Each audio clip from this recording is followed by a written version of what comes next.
പിതാവിൻ്റെയും പുത്രൻ്റെയും പരിശുദ്ധാത്മാവിൻ്റെയും നാമത്തിൽ ആമേൻ. പ്രിയപ്പെട്ടവരെ, ഇന്ന് കർത്താവിൻ്റെ തിരുവുയർപ്പിൻ്റെ ദിനം, ഏപ്രിൽ 5-ാം തീയതി ഞായറാഴ്ച. അമ്മേ പരിശുദ്ധ അമ്മേ, അമ്മേ പരിശുദ്ധ ദൈവമാതാവേ, കൃപാസനത്തിലൂടെ ഞങ്ങൾക്കും ഞങ്ങളുടെ ദേശത്തിനും അമ്മ മധ്യസ്ഥം തേടി തന്ന എല്ലാ അനുഗ്രഹങ്ങൾക്കും കൃപകൾക്കും ഞങ്ങളിപ്പോൾ ഹൃദയം നിറഞ്ഞ നന്ദി പറയുന്നു. അമ്മേ പരിശുദ്ധമ്മേ ദൈവമാതാവേ, 2004 ഡിസംബർ 7-ാം തീയതി ഉച്ചകഴിഞ്ഞ് 2:30 കൃപാസനത്തിൽ സംഭവിച്ച അമ്മയുടെ പ്രത്യക്ഷപ്പെടലിനെ കുറിച്ച് തിരുസഭയ്ക്ക് സമർപ്പിച്ചിരിക്കുന്ന പഠനരേഖകളുടെ മേൽ സഭാത്മകമായ പഠനം ആരംഭിക്കുവാൻ ഞങ്ങൾ പ്രാർത്ഥിക്കുന്നു.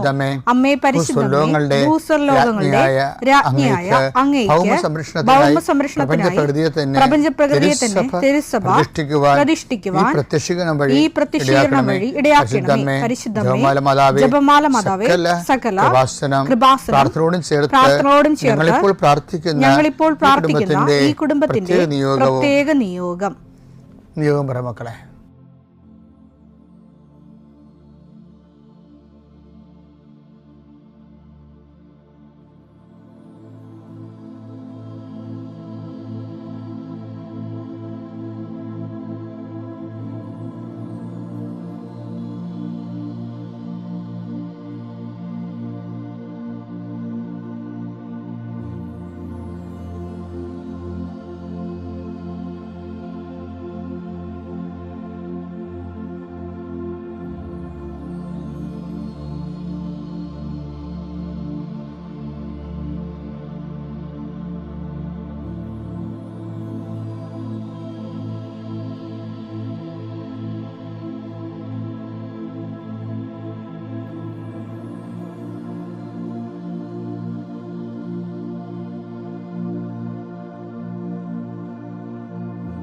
അമ്മയുടെ പ്രത്യക്ഷീകരണത്തിന്റെ ഈ അനുഗ്രഹവേളയിൽ ഞങ്ങൾക്ക് സാധിച്ചു തരുവാൻ കനിയണമേ. ആമേൻ. വിശ്വാസ പ്രമാണം. സർവശക്തനായ പിതാവും ആകാശത്തിന്റെയും ഭൂമിയുടെയും സൃഷ്ടാവുമായ ദൈവത്തിൽ ഞാൻ വിശ്വസിക്കുന്നു. അവിടുത്തെ ഏകപുത്രനും ഞങ്ങളുടെ കർത്താവുമായ ഈശോ മിശിഹായിലും ഞാൻ വിശ്വസിക്കുന്നു.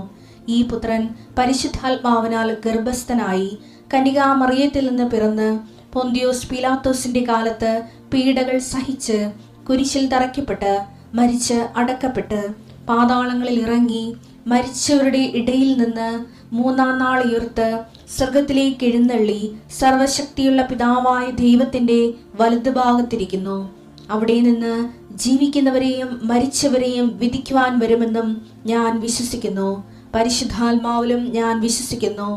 വിശുദ്ധ കത്തോലിക്കാ സഭയിലും പുണ്യവാന്മാരുടെ ഐക്യത്തിലും പാപങ്ങളുടെ മോചനത്തിലും ശരീരത്തിന്റെ ഉയർപ്പിലും നിത്യമായ ജീവിതത്തിലും ഞാൻ വിശ്വസിക്കുന്നു. ആമേൻ.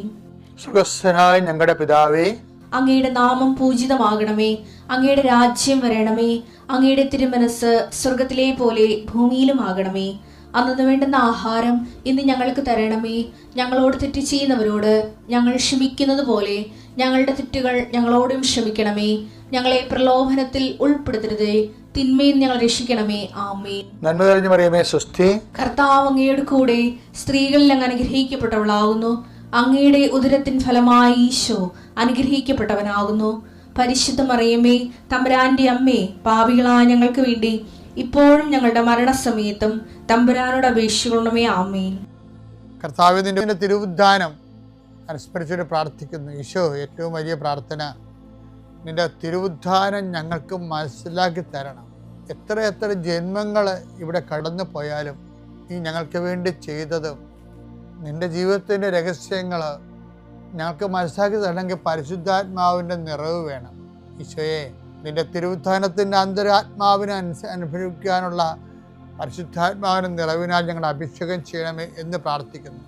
കർത്താവേ, ഇനിയും നിന്റെ നാമം എത്തിച്ചേരാത്ത ഇടങ്ങളുണ്ട് ലോകത്ത്. നിന്റെ നാമത്തെയും നിന്റെ വചനത്തെയും അംഗീകരിക്കാത്ത രാജ്യങ്ങളുണ്ട് ലോകത്ത്. കർത്താവേ, അവരെല്ലാം കാലത്തിൻ്റെ അവസാനം മുമ്പ് നിന്നെ സ്വീകരിച്ചുകൊണ്ട് രക്ഷയുടെ പൂർണ്ണതയിൽ എത്തിച്ചേരാൻ അവർക്ക് വേണ്ടി പ്രാർത്ഥിക്കുന്നു. ഈശോ, തിരുവുദ്ധാനത്തിൻ്റെ ശക്തിയാൽ ലോകത്തെ ജയിക്കാൻ കഴിയും.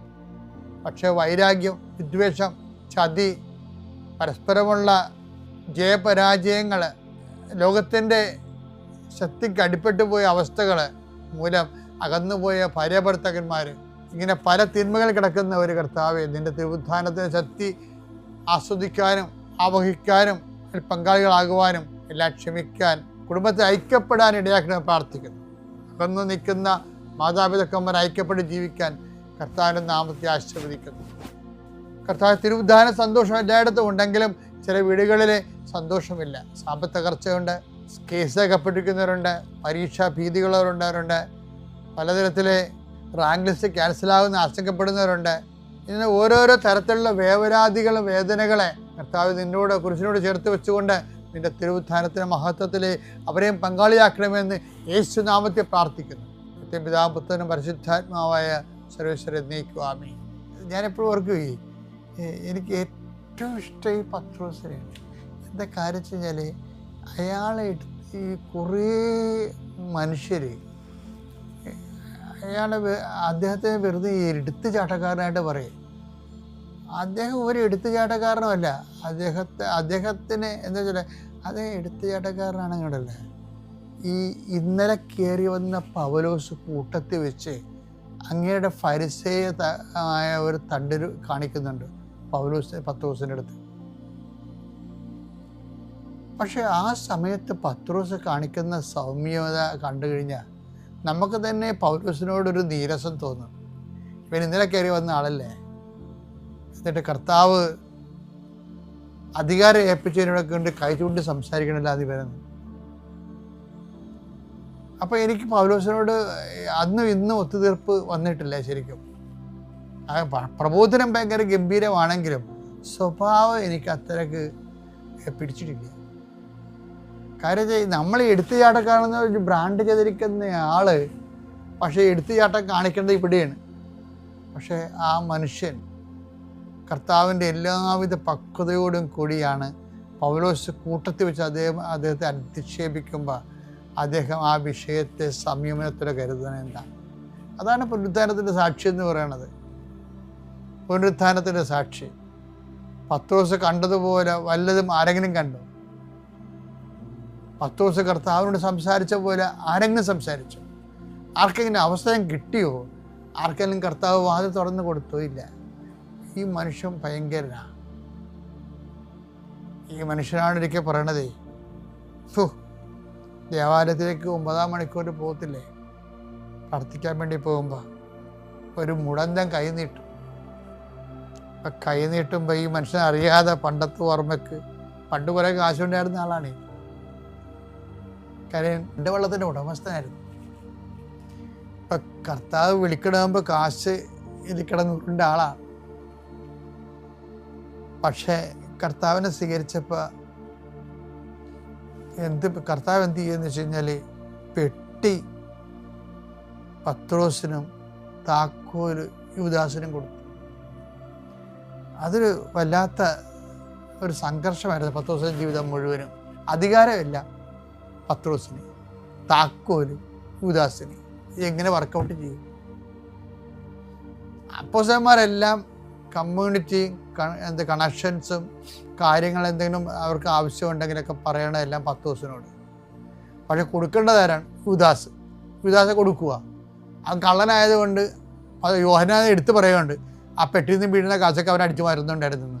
അപ്പോൾ കള്ളന്മാരൊരിക്കലും മറ്റവർക്ക് ഒന്നും കൊടുക്കത്തില്ലല്ലോ.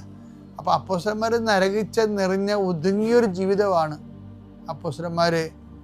പ്രത്യേകിച്ച് നേതാവായി നിൽക്കുകയും ചെയ്യും, പക്ഷെ നിസ്സഹായനായി മറ്റുള്ളവർക്ക് അനുഭവപ്പെടുകയും ചെയ്യുന്ന ഒരു 10 ദിവസമുണ്ട്. അതിനൊന്നും അദ്ദേഹം ഒരിക്കലും കംപ്ലൈൻറ്റ് പറഞ്ഞിട്ടില്ല. ആ ഒരു സംഘർഷത്തിലൂടെ അവരുടെ കൂട്ടായ്മയിലുണ്ടാകുന്ന സംഘർഷത്തിലൂടെ ആ മനുഷ്യൻ പോയിട്ട് ഒരു കുറ്റക്കാരോട് പറഞ്ഞിട്ടില്ല. കർത്താവ് ഒരിക്കൽ ചെകുത്താനെന്ന് വിളിച്ചു. അപ്പോഴും യൂദാസെന്ന് സ്നേഹിതാന്നാണ് യൂദാസിനെ വിളിക്കുന്നത്. അപ്പോൾ കർത്താവ് ഇവർ തമ്മിലുള്ള ബന്ധത്തെ പത്രോസ് പറയും, അങ്ങക്കെല്ലാം അറിയാമല്ല. അത് ഭയങ്കര രസകരമായ ഒരു ക്രിസ്ത്യൻ എന്ന് പറയാൻ ആരാണെന്ന് വെച്ച് കഴിഞ്ഞാൽ സെൻറ്റ് പീറ്ററാണ്. കാര്യം എല്ലാ മേഖലകളിലും ഒതുങ്ങേണ്ട പാട്ടിൽ ഒതുങ്ങുമ്പോഴും പൊട്ടിത്തെറിക്കാൻ നിൽക്കും. പൊട്ടിത്തെറിക്കുക. എടുത്ത് ചാട്ടക്കാരാണെങ്കിൽ പൊട്ടിത്തെറിക്കുമല്ല, പൊട്ടിത്തെറിക്കാതെ നിൽക്കും. യൂദാസിൻ്റെ എല്ലാ പൊളിറ്റിക്സിൻ്റെയും ബലിയാടായിക്കൊണ്ട് നിൽക്കുന്ന ആളാണ്. അപ്പോഴും സംയമനത്തോടെയും അദ്ദേഹത്തിൻ്റെ ഭാഗത്ത് പിഴവ് നമ്മൾ കാണുന്നില്ലല്ലോ. അതുപോലെ തന്നെയാണ് കർത്താവ് ഇല്ലാഞ്ഞ തിരുവുത്ഥാനത്തിൻ്റെ ശേഷം ഉണ്ടായിരുന്ന സമയത്തും ഈ പൗലോസ് അദ്ദേഹത്തിൻ്റെ അടുത്തേക്ക് കയറുന്ന സമയത്തും അദ്ദേഹം സംയമനം പാലിക്കും. ഈ ആളാണ് ദേവാലയത്തിലേക്ക് കടന്നു പോകുമ്പോൾ ഒരു മുടന്തൻ കൈ നീട്ടും. ഒത്തിരി കാശുണ്ടായിരുന്നൊരു ആളല്ലേ, അറിയാതെ ചിലപ്പോൾ ആരൊക്കെ ഉറുമാരി നോക്കിക്കാണും. എന്നിട്ട് പറയണ വാർത്തമാനം ഭയങ്കരമാണ്, നല്ല ബോധമാണ്. പൊന്നും വെള്ളിയും എൻ്റെ കയ്യിലില്ല. അതില്ല. കർത്താവ് മരിച്ചുപോയി, കാശ് കാശ് യൂദാസിൻ്റെ കയ്യിലായി. അയാൾ ചത്തപ്പോൾ അതുകൊണ്ട് ദേവാലയത്തിൽ എറിഞ്ഞു കളഞ്ഞ് ആ കാശ് അതിനാലേ പോയി. അവിടുത്തെ പുരോഹിതന്മാർ അത് കൊടുത്ത് രക്തത്തിൻ്റെ വയൽ വാങ്ങിയ കാര്യമൊക്കെ നമുക്കറിയാം. അപ്പം തെണ്ടിത്തിരിഞ്ഞ് കാലണയില്ലാതെ കാപ്പൊടിക്കാൻ കാശ് നടക്കേണ്ട കാലമാണ്. എന്നിട്ടും വിട്ടുകൊടുക്കാത്ത എന്തുകൊണ്ടാണ്? ആ മനുഷ്യൻ പറയും, പൊന്നും വെള്ളിയും എൻ്റെ കയ്യിലില്ല, പക്ഷെ എനിക്കൊരു സമ്പത്തുണ്ട്. അതാണ് പുനരുത്ഥാനത്തിൻ്റെ സാക്ഷിത പറഞ്ഞത്. ആരാണത്? ഉത്ഥാനം ചെയ്ത നസ്രായനായ യേശു.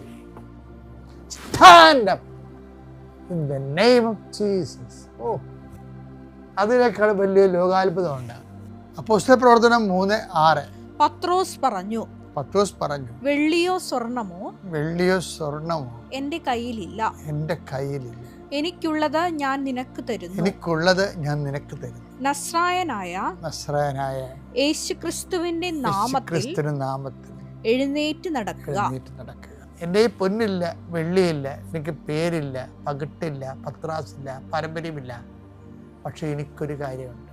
നസ്രായനായ യേശു തിരുവുത്ഥാനം ചെയ്ത ആ ഒരു വിശ്വാസത്തേക്ക് വന്നാൽ തിരുവുത്ഥാനം കൊണ്ട് നമ്മൾ ലോകത്തെ ജയിക്കും, ജീവിതത്തെ ജയിക്കും.